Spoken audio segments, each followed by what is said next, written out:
Okay, fine. Let's move ahead to GARCH 1.1 model. And remember, we introduced G, which means generalized arc model. And we said that in addition to what we held in arc, which was the effect of shocks, now we introduce the effect of volatility. We introduce the effect of volatility. So now we test GARCH 1.1 model. How do you do that? We come to our software, statistics. We go to time series. We go to ARCH instead of GARCH model. We go to ARCH and GARCH models. We click that one. This interface will pop up. Our dependent variable is the Bitcoin. And then in the ARC, we selected ARCH maximum lag 1. So for GARCH, we select that. So now we'll have ARC 1, GARCH 1. In other words, we'll have GARCH 1.1 model. And after selecting that, click OK. And then the results will be displayed. So if you see here, we have the arc of Bitcoin, but in this case, we have arc 1 and GARCH 1.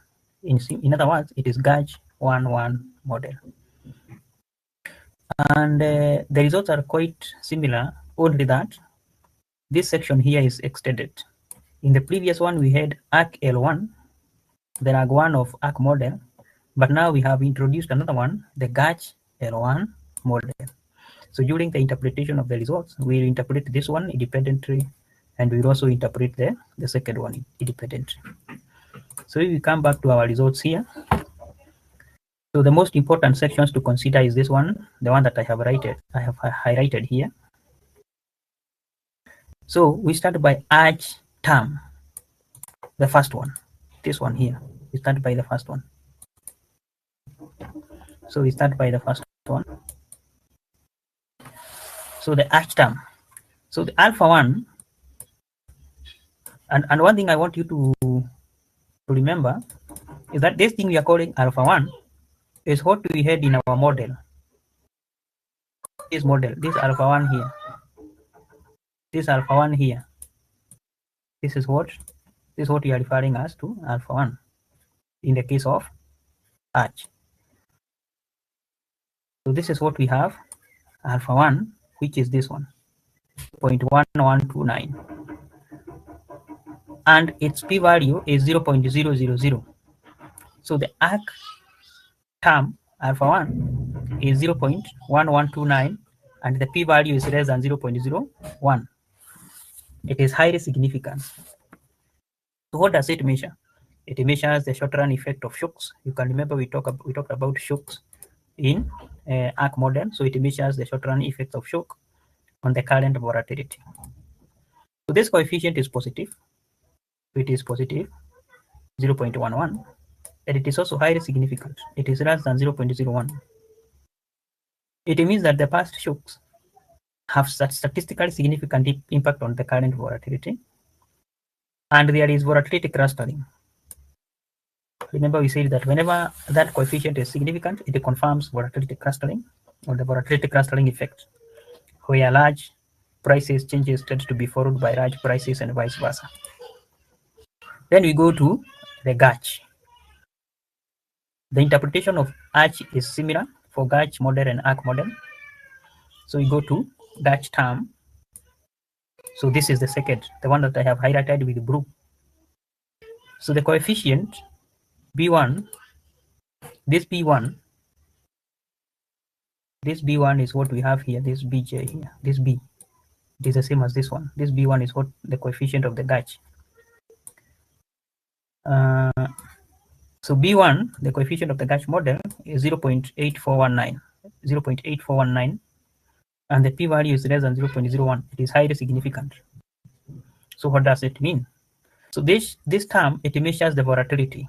If you remember, we talked about the volatility when we introduced the GARCH model. So it measures the volatility persistence. That is, how much of yesterday's volatility continues today, or how does past volatility affect current volatility. So this coefficient is positive, and it is also highly significant. it indicates that the past volatility is very strong predictor of the current volatility. In other words, the previous period's volatility, it is a significant determinant of the current period volatility. High values suggest that Bitcoin volatility is persistent. So this is a keyword here, persistence. This means that once a volatility increases, it tends to remain high for several days or weeks. It is actually what about when you talk about clustering. That is, once volatility increases, it tends to remain that way for quite a long period. In this case, let's say it is this one, this period. We have high volatility and it continues for quite some period of time before it dies out. In case we have low volatility, it remains like that for some time. Then it starts to increase. That is what we are saying about volatility persistence. So that is how you interpret the results for GARCH model. So what is important, the reason as to why it is very important to carry out this analysis is because now we know that the two conditions are satisfied. We have volatility clustering, and we also know that the current volatility is affected, one, by the previous shocks, and it is also affected by previous volatility. So if these two conditions are satisfied, then that model is very suitable to continue and carry out forecasting. It is very important now to continue and carry out forecasting. Remember, even in the OLS, the reason as to why we run the OLS is to forecast the future performance or the future behavior of data.